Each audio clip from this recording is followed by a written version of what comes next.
Good morning, Husker Nation. This is Ethan Bice with another edition of 4 Hours to Lincoln. It is Championship Saturday, the day I've been waiting for since over a year ago, since the last Big Ten Championships in wrestling. We got that going on today. I hope you all had an excellent work week. If you haven't done so, hit that subscribe button. Let's get started with a few things. I have not gone over Thursday's events, so I will go over those as well as recapping yesterday's Husker athletics as well. Thank you all for joining me. Also, got some previews for you, as well as the men's basketball game against Michigan tomorrow. That's going to be a big one for us as we're playing to stay in that fourth seed spot, or no, that third seed spot now. We moved up to third since things kind of happened. So let's get started with this. Thursday, women's basketball beat Purdue. I did not get to talk about that. Some things just didn't align well in my schedule. So I'm not really going to break that one down. I will, however, talk about that win over Michigan State yesterday. But let's start with beach volleyball as they're in this Queen's Cup. They started this thing off on Thursday with two losses. Let's talk about them just real quick. They fell to number 12 Hawaii and Pepperdine, both by scores 4-1 in their first matches in this thing. Merritt Beeson and Skylar Pierce were the lone Husker pair to earn a team point in this thing. They teamed up for a 21-19, 15-21, 15-11 win over Hawaii's number 3 pair and followed that with a 16-21, 21-19, and 17-15 victory over Pepperdine's number 4 team. The Huskers are now 8-5. Well, after that they were 8-5, but let's move on to yesterday as they played a couple of games there. They got a win over Chaminade and loss against St. Mary's in this Queen's Cup. In the morning win over Chaminade Alley, Batenhorst and Bergen Riley got the Huskers 9-6 on the board at number 1 with a 21-14. 21-11 win. Lindsey Krause and Lexi Rodriguez wrapped up their number 2 match on top, 21-14, 21-18, and Harper Murray and Lainey Choboy won their number 4 match, 21-16, 21-10. Olivia Mock and Andy Jackson tacked on a 14-point with a 21-19, 15-21, 15-7 victory in the number 5 slot. In the afternoon match against St. Mary's, Krause and Rodriguez won their number 2 match, 18-21, 21-18, 17-15, and Andy Jackson and Mock were 3-set winners again in the number 5 spot with 14-21, 21-15, 15-9. The knockout rounds will begin today as the Huskers will play Pepperdine in a quarterfinal match at 2:15 p.m. So speaking of championships, let's talk about day 1 for rifle. As we do have an All-American in this event, Cecilia Aussie got 8th in the small bore, so she did not get to defend her national championship crown. Instead, she dropped 7 spots for All-American status. So let's talk about this real quick. We shot a team score of 2,317 in the small bore. And of course, I mentioned 4-time All-American Celia Aussie shot at 591 in the preliminary rounds to qualify for the finals for the second straight year. During the finals, Aussie, the defending national champion in the event, shot a 407 and a half to place 8th. So big drop for her there. Tomorrow's a new day on the range, says head coach Cindy Miles. She also says today was disappointing, but we will move on to the next match.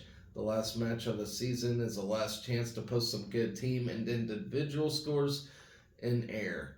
So today does start the air rifle competition. Aussies 591 led the Huskers on Friday, while Mackenzie Strauch, Emma Road, and Charlie Mick and Camilla Johansson finished out the lineup.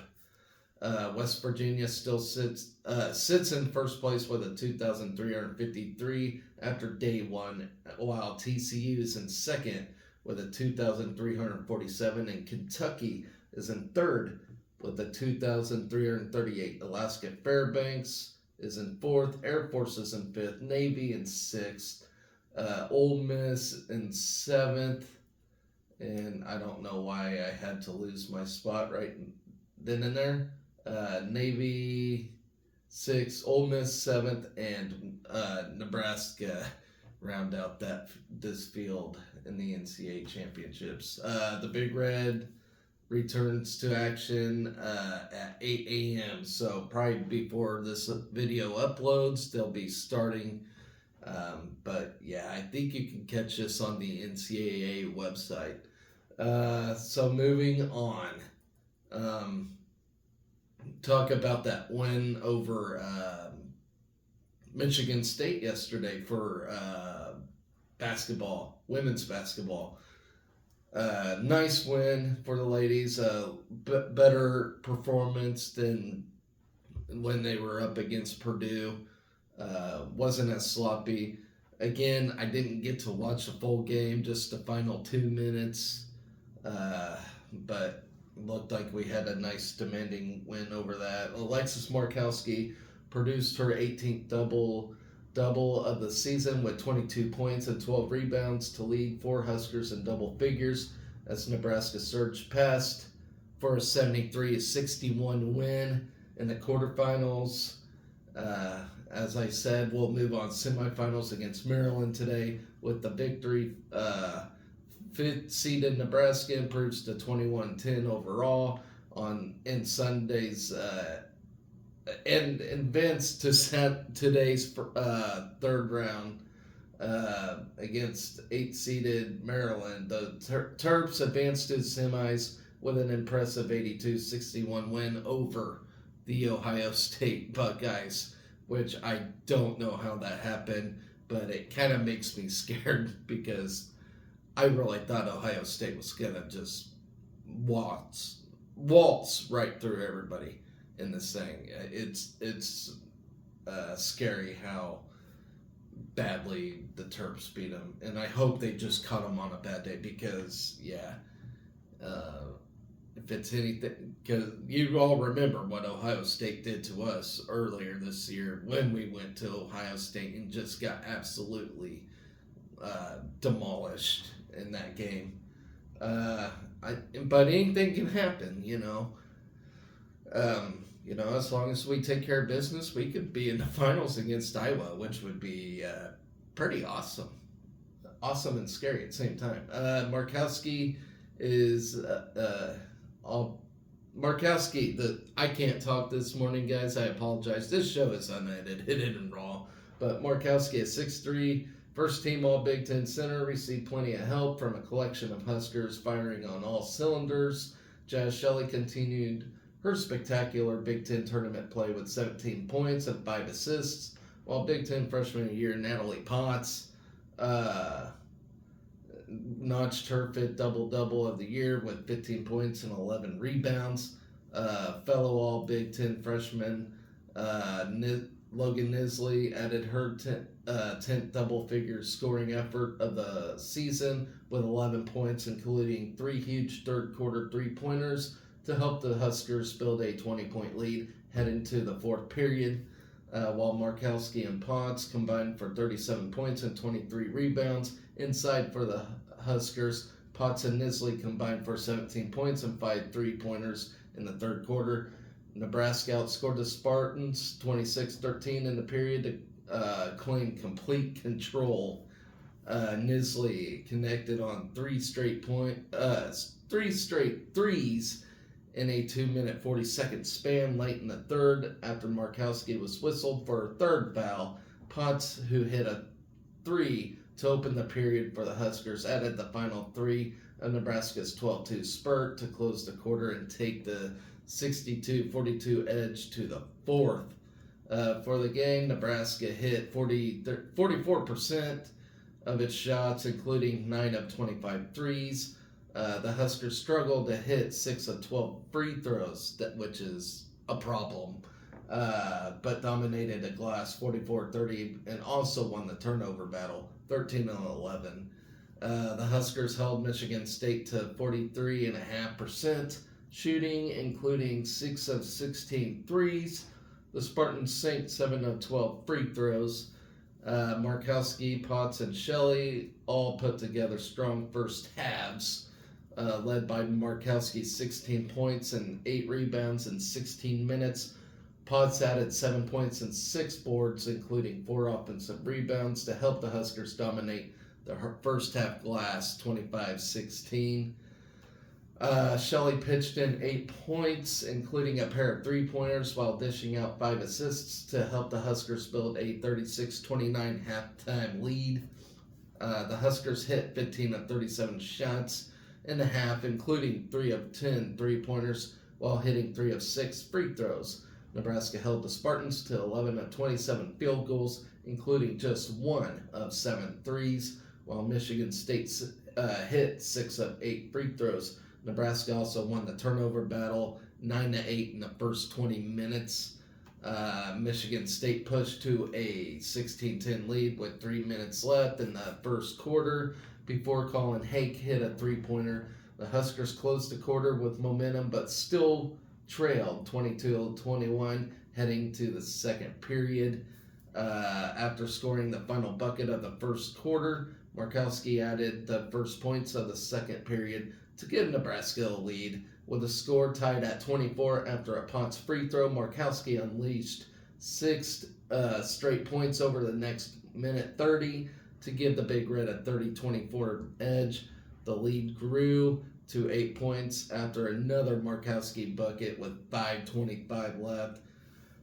Then you have Julia Ariel, who led Michigan State with 25 points on the day, scored the opening points of the second half to briefly cut Nebraska's lead to 5 points before Potts and Nisley answered with 5 straight points to give Nebraska its first double-digit lead of the game at 41-31. The Spartans got no closer than 6 the rest of the game. Ariel was the only Spartan to score in double figures. So let's move on and talk about today's game against Maryland. As I said, the number 5 seed Nebraska women's basketball team will collide with the 8 seeded Maryland Terps, or Terrapins, whatever you want to call them, Turtles, in the first semifinal game today. We improved to 2-0 in tournament, of course, with that victory over Michigan State. Maryland claimed the tournament's biggest upset so far with an 82-61 win over top-seeded and number 4 Ohio State. Saturday's game will tip off at 1 at the Target Center. You can catch all that action, of course. First team All-Big Ten center Alexis Markowski posted her 18th double-double of the year with 22 points and 12 rebounds to go with 4 assists against the Spartans. Markowski is averaging 16 points and 10.5 rebounds on the year, is averaging 17, 9.5 rebounds and 5 assists through 2 tournament games. She had 20 points and 10 rebounds over the 87-81 win over Maryland and Lincoln, which was on December 31st. Then you have second team All-Big Ten guard Jez Shelley. She added 17 points and 5 assists against Michigan State. The 5'9" guard from Australia leads Nebraska in scoring through 2 tournament games while adding 6 assists and 4 rebounds. Shelley notched 13 points and 11 assists to join Markowski with a double-double in the first meeting with the Terps this season at PBA. Big Ten Freshman of the Year Natalie Potts contributed her 5th double-double of the year with 15 points and 11 rebounds, while tying her career high for the second straight game with 3 blocked shots. The 6'2 forward from O'Fallon, Missouri, also recorded a double-double with 17 points and 13 rebounds in a New Year's Eve win over the Terps. Nebraska, which owns 12 wins on the season over the net top 75 teams, including 6 against since February 1st, is 5-1, 5-1. Excuse me. The last 6 games with Big Ten All Freshman team pick Logan Nisley as a starter. Nisley scored all 11 of her points in the third quarter against Michigan State for her 10th double-digit scoring effort of the year. So that is our preview for the Terps today. Good luck to the ladies. Hopefully we reach that final and, maybe make a championship bid, maybe a championship win. That would be pretty awesome, especially if it was against Iowa. That would be great. All right, so moving on.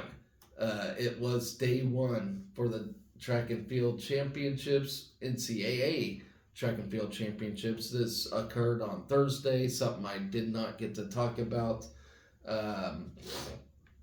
We have an All-American on the first day. Henry Zimmerman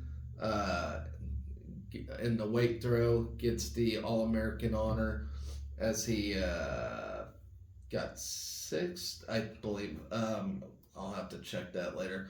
In his first NCAA championship appearance, Zimmerman placed 7th. That's right, with a mark of 74.3 at the track New Balance Center in Boston, Massachusetts. The junior from New Albany, Ohio, was a Big Ten bronze medalist in weight throw, owns the top 4 marks in school history, and has collected a pair of Big Ten Field Athlete of the Week honors this season. So, great job by Zimmerman. So let's move on to day 2 real quick. All right. So we added a long jump first team All-American on Friday at the Big Ten, NCAA Indoor National Championships. I'm having trouble talking this morning, guys. I apologize. It's still early, 6:40 a.m. while I'm doing this. All right. Till Steinford's big first jump at the track New Balance made him Nebraska's first team All-American in the long jump appearance since Patrick Radler in 2014. So it's been a minute since we had that. Steinford claimed 7th with a distance of 25.10. 2 weeks ago, he won the Big Ten title in the long jump with a personal best of 26.2 and 3/4. That marks Steinford's 3rd time honored as a first-time All-American after placing 4th in the heptathlon and the decathlon at the NCAA's last season. Steinford also competed in the first 4 events of the heptathlon on Friday, sitting in 3rd with 3,476 points. The junior from Saxony-Anhalt, Germany, ran a 684 in the 60 meters to start with 940 points. He then recorded the farthest long jump mark with the 25.6 to take the lead in the heptathlon standings. In the shot put section, Steinford threw 46.1 and a quarter, and in the high jump, he cleared a 6.63 to finish Friday in 3rd. He'll take on the 60-meter hurdles, pole vault, and 1,000 meters today. So this guy's just a tremendous athlete, by the way. Darius Love placed 14th in the 60-meter hurdles prelim with a time of 7:80. The heptathlon will begin Saturday at 9:30, while field events start at noon today, and running events start at 3. The morning and afternoon sessions can be watched on ESPN+. All right, so with that out of the way, let's talk about the game against Michigan tomorrow for the men as they say farewell to the regular season and hopefully enter the Big Ten tournament with a double bye. And yes, a win does matter in this one because the with how tight the standings are at the moment, we can easily drop to below that double bye line. So a win would solve everything. A loss, we would have to hope other teams lose and win and all that, and we just don't want that mess. We just want to get a win and go from there. So let's talk about Michigan real quick. We already beat them once this season, so we'll take them on. Let's see. We enter final weekend in regular season and a tie for third place in the standings. A win would give us our best conference finish since Nebraska tied for second in the Big Eight in 1992 and 93. So, we haven't. So for a lot of you youngins, you probably haven't seen like a finish like this ever. At least I was born in '89, so I was too young to appreciate the 92-93 season. So this is big for me. Even it would guarantee the Huskers a top 4 seed in Minneapolis if we get a win. And it all depends on this weekend's results. Of course, we're not going to win the regular season title. That's already Purdue's thing. They got the standings all wrapped up, for the regular season title. So congratulations, Purdue, for that. But, we're playing for the double bye, which would be we could still have a chance to win the Big Ten tournament, as everything's all neutral.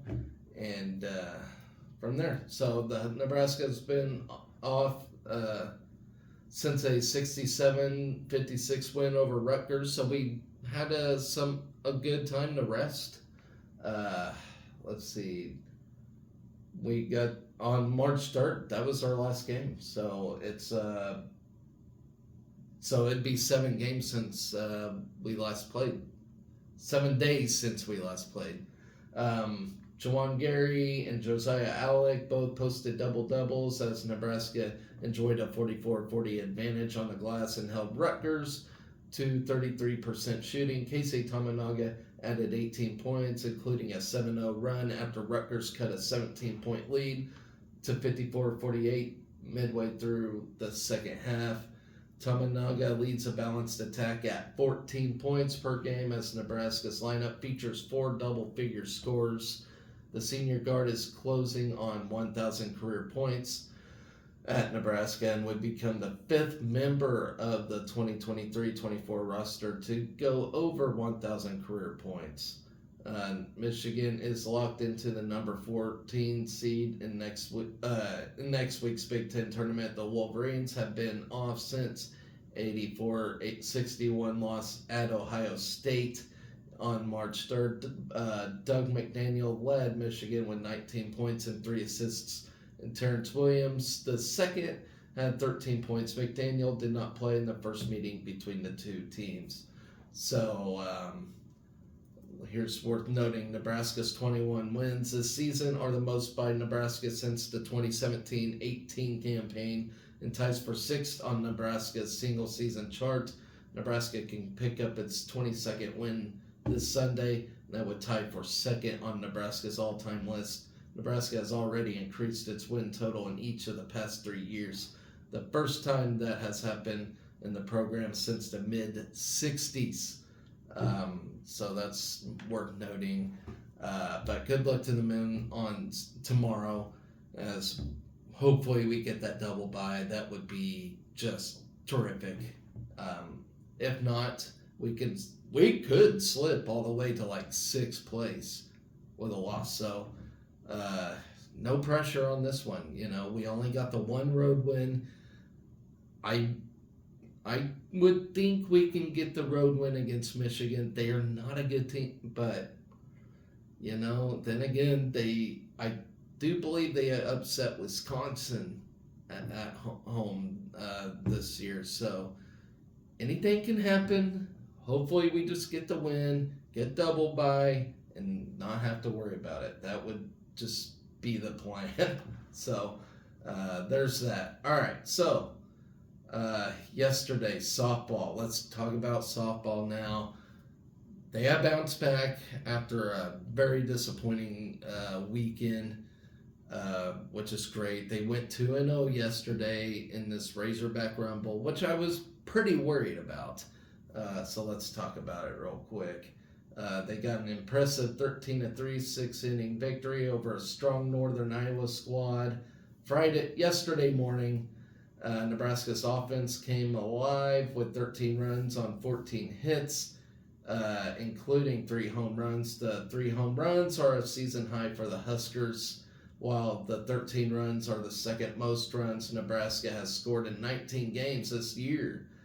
A quarter of Huskers had multiple hits in the game, and 6 players scored twice for the Big Red. Billy Andrews went 3 for 4 with her 50th career home run, while Caitlin Neal was 3 for 3. Samantha Bland, Caitlin Caneda, and Ava Bradwell, the numbers 7, 8, and 9 hitters in the lineup combined to go 5 for 12 with 2 doubles, a home run, and 8 RBIs. Bland and Caneda each went 2 for 4 with a double and 3 RBIs, while Bradwell hit a 2-run homer. Sydney Gray also homered for the Big Red. Kaylin Kinney earned the win in relief, allowing only 1 run in 5 innings. Sarah Harness got the start and allowed 2 runs in 1+ inning. Northern Iowa and 2-time defending Missouri Valley Conference regular season champions fell to 9-7 on the season. Samantha Heyer took the loss, allowing 3 runs in 1 inning after Nebraska stranded runners at second and third at the top of the first. Northern Iowa took a 1-0 lead in the bottom of the frame with runners on first and second and 1 out. A ground ball got past Billy Andrews at shortstop. On the play, the runner from second base attempted to score, but she was thrown out by Brooke Andrews. Nebraska was 1 out away from escaping the inning without allowing a run before a 2-out RBI single plated the game's first run. Gray immediately tied the game when she led off the second inning with her 4th home run of the season. Samantha Bland followed with a single before Bradwell clocked a 2-run homer with 1 out to give Nebraska a 3-1 lead.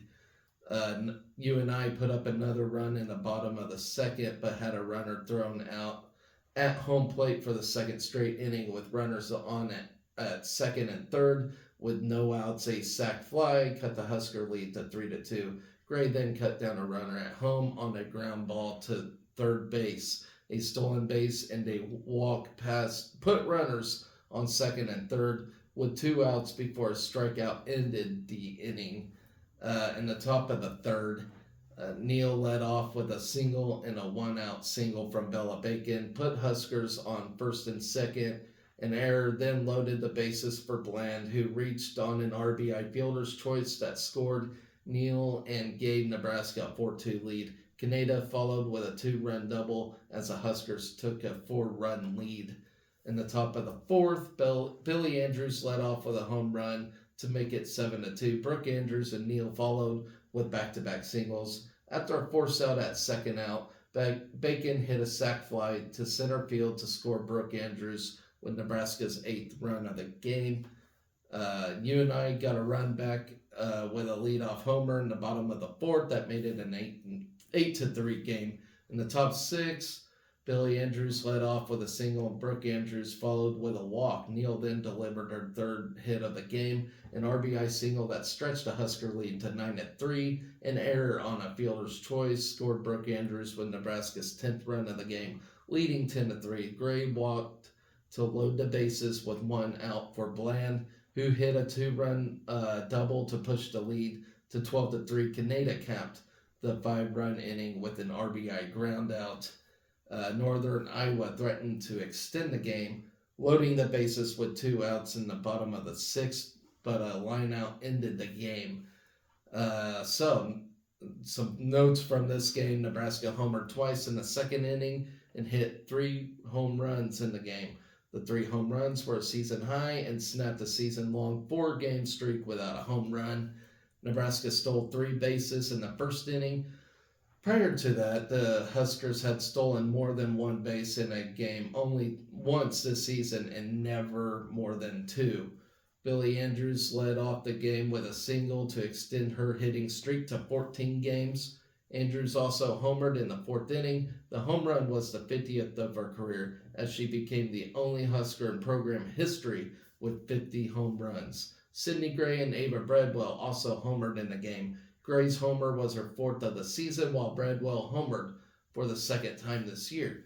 Caitlin Neal went 3 for 3 in the game to match her career high in hits. It marked the 5th time Neal had 3 hits in a game. With her 3 hits, Neal increased her career total to 101, surpassing the 100 hit milestone. Caitlin Caneda had 2 hits and 2 RBIs, producing her first multi-hit and multi-RBI game of the season. Bella Bacon had 2 RBIs her second game this season with multiple RBIs. So let's move on to the second game, which was against St. Francis. It was an eventful 7th inning for the Nebraska softball team against St. Francis as they saw their 2-run lead evaporate in the top of the 7th, only to walk off with a 7-6 victory in the bottom of the inning. Nebraska led 4-2 entering the 7th, but St. Francis scored 4 unearned runs, including 3 with 2 outs, to take a 6-4 lead in the bottom of the inning. The Huskers tied the game just 4 batters into the bottom of the 7th and loaded the bases with 1 out for Caitlin Caneda, who capped a terrific day with a walk-off single on the first pitch of her at-bat. Caneda went 2 for 3 against St. Francis and drove in 3 runs. She helped Nebraska to a 2-0 record on Friday by going 4 for 8 with 6 RBIs on the day. Ava Bradwell had the game-tying RBI single, while Sydney Gray and Bella Bacon also drove in a run for the Big Red. Brooke Andrews got the 7th inning rally started with a single, her 3rd hit of the day as part of a 3 for 4 performance. Billy Andrews doubled and extended her hitting streak to 15 games.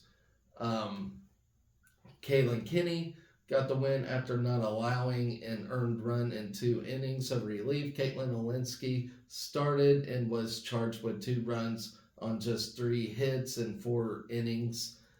Grace Vesco took the loss, allowing 7 runs in 6+ innings for St. Francis.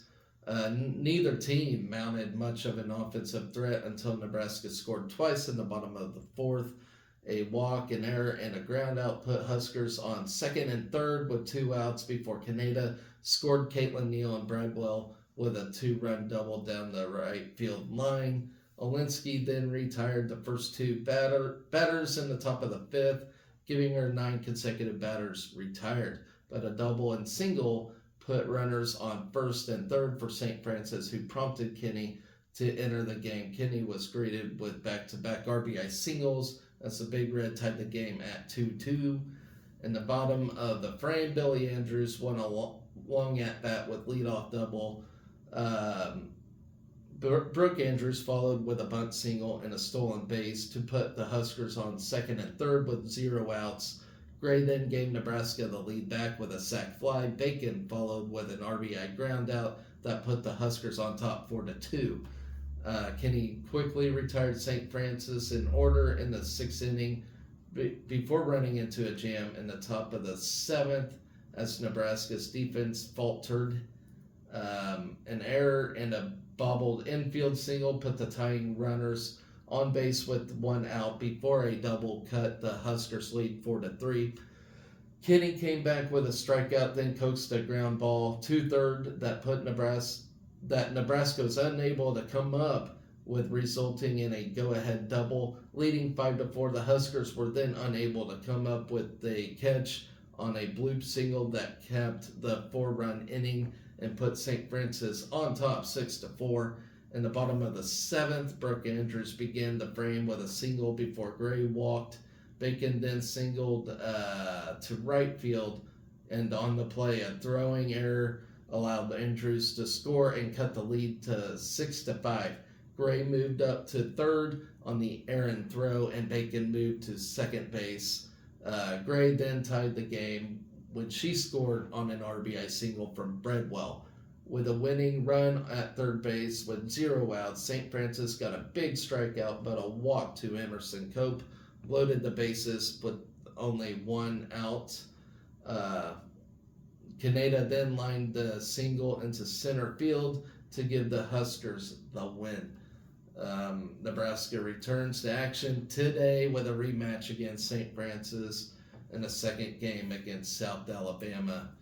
Nebraska had 2 stolen bases against St. Francis. The Huskers stole 6 bases in 2 games on Friday after entering the day with 7 stolen bases in their first 18 games. Caitlin Kaneda had a big day on Friday, going 4 for 8, 2 games against Northern Iowa and St. Francis with 6 RBIs. She went 2 for 4 with 3 RBIs in each game. Brooke Andrews tied her career high with 3 hits, and she reached base in 5 of her 8 plate appearances on Friday while scoring 4 runs. Bella Bacon, Ava Bradwell, and Sydney Gray each had at least 1 RBI in both games on Friday. Bacon finished with 3 RBIs in 2 games, while Bradwell also hit 3 RBIs and Gray drove in 2 runs. Billy Andrews doubled to lead off the 5th inning. The double extended her hitting streak to 15 games and gave her an extra base hit in 9 of her last 10 games. Kaylin Kinney earned the win in both games Friday. She had been the winning pitcher in 6 of Nebraska's 10 victories this season. So that does it for softball. Sticking with the bat sports, let's talk about baseball. Very disappointing game yesterday, to say the least. It was absolutely embarrassing.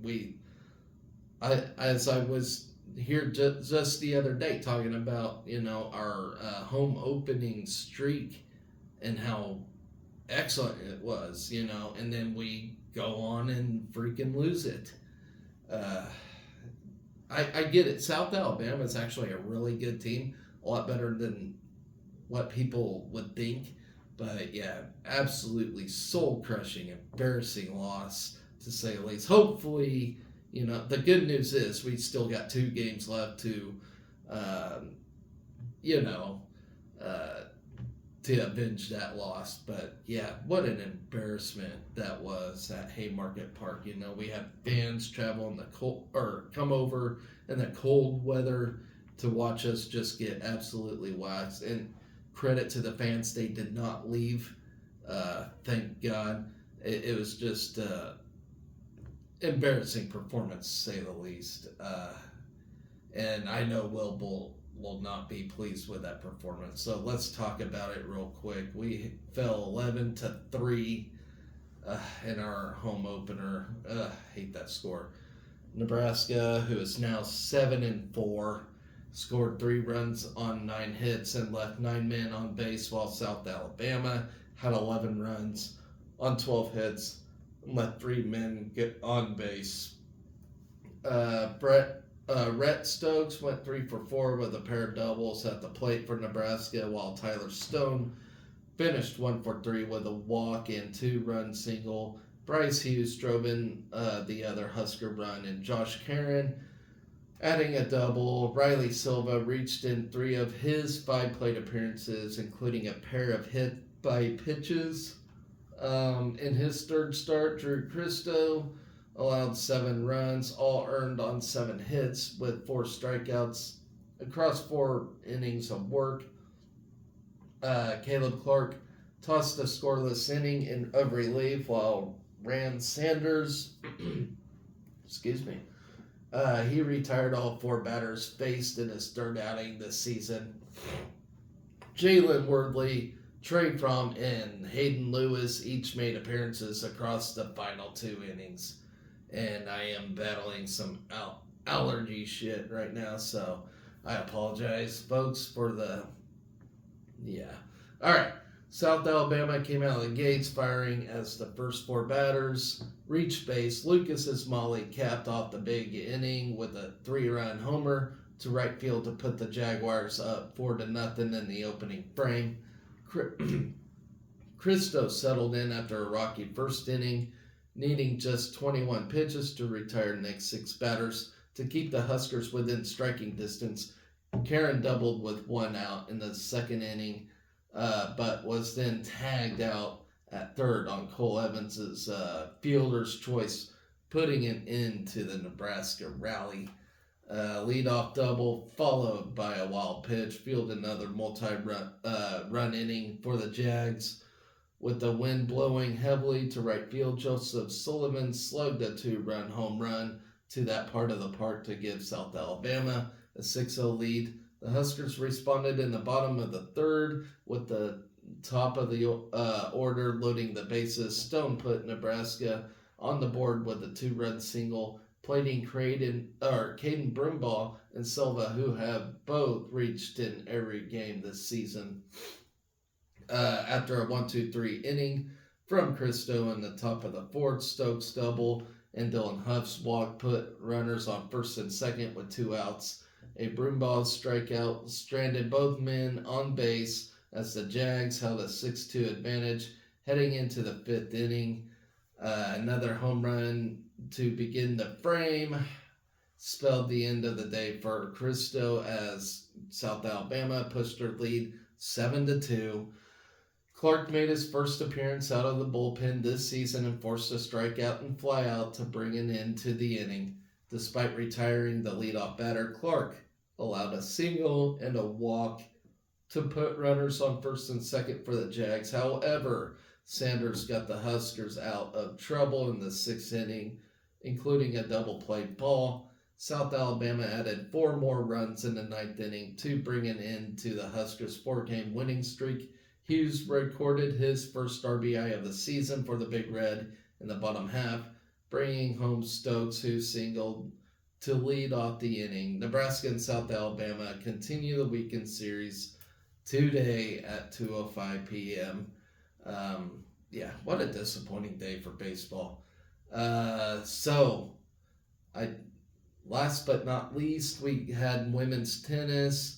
And I have been bragging about them all year, but except they did get a loss yesterday against Maryland, a close loss. Let's talk about it real quick. The women's tennis team, who is ranked number 75 right now, which is, good for Nebraska, battled back from a 2-0 deficit to tie the match 3-3, but fell to the number 49 Maryland Terrapins by a score of 4-3 on Friday. So, they battled well against a pretty, very good opponent. The Huskers earned the first win of doubles play on court 3 as Isabel Androver-Gallego and Lucy Loy held Hung and Fedorov scoreless and grabbed the 6-0 victory on court 2. Number 47 Anna Zamburik and Anfisa Danilchenko dropped their match 1-6. Court 1 was the deciding match as Rafael Lacassi and Maja Petrovic battled but fell to Maryland 6-3, and the Terps took the 1-0 lead. The match then moved to singles, and Maryland stretched its lead to 2-0 as Androver-Gallego fell against Calista Liu 4-6, 3-6 on court 3. Petrovic then got the Huskers on the board as she earned her 20th singles win of the season and 10th straight victory, defeating Maria Budin on court 4. On court 6, Maria Terranova lost 6-2, 3-6, 3-6 to Francesca Fedorov.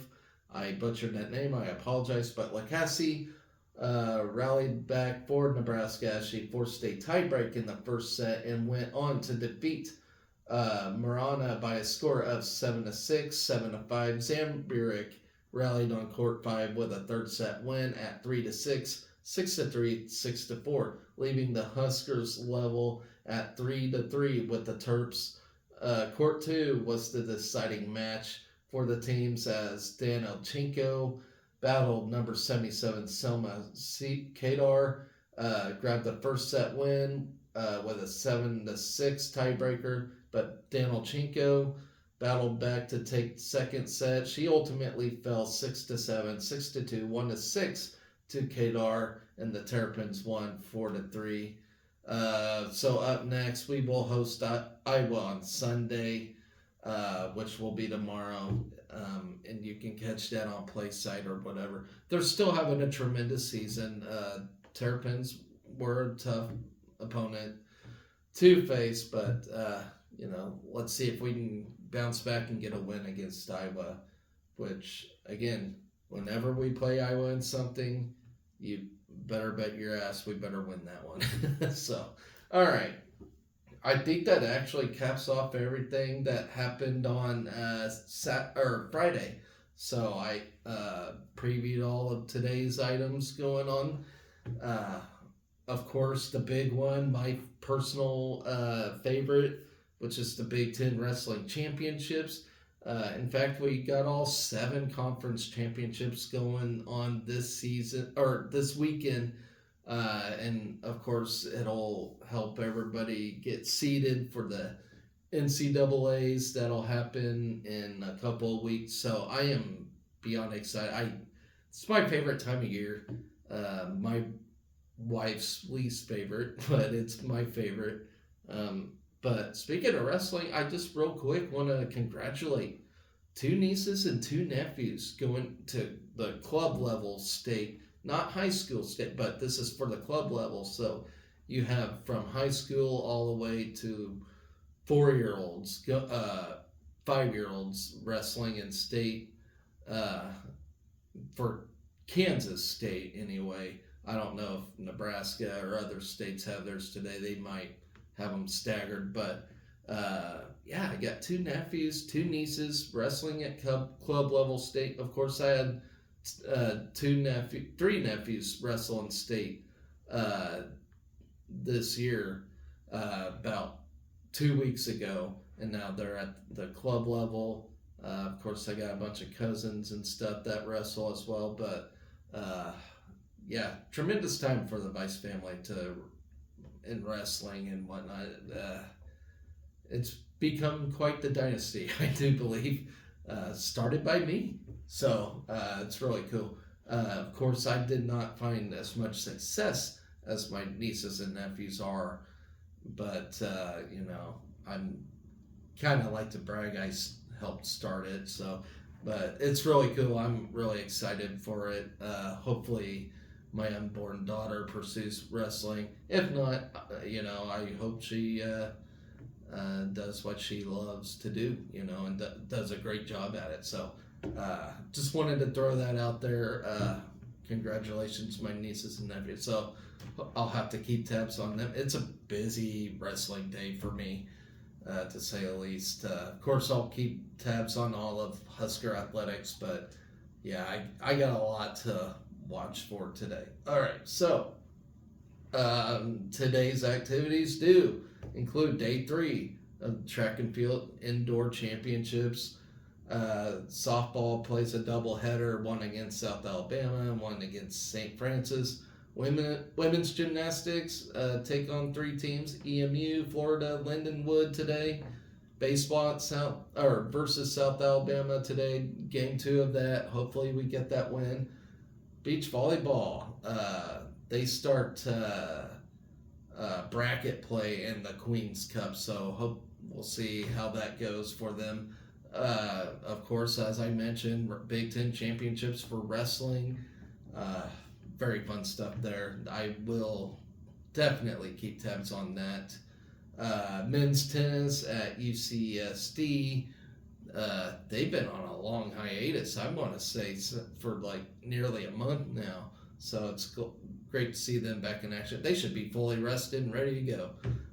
So we got all that on tap today. Hopefully we have a good day today. So especially wrestling wise.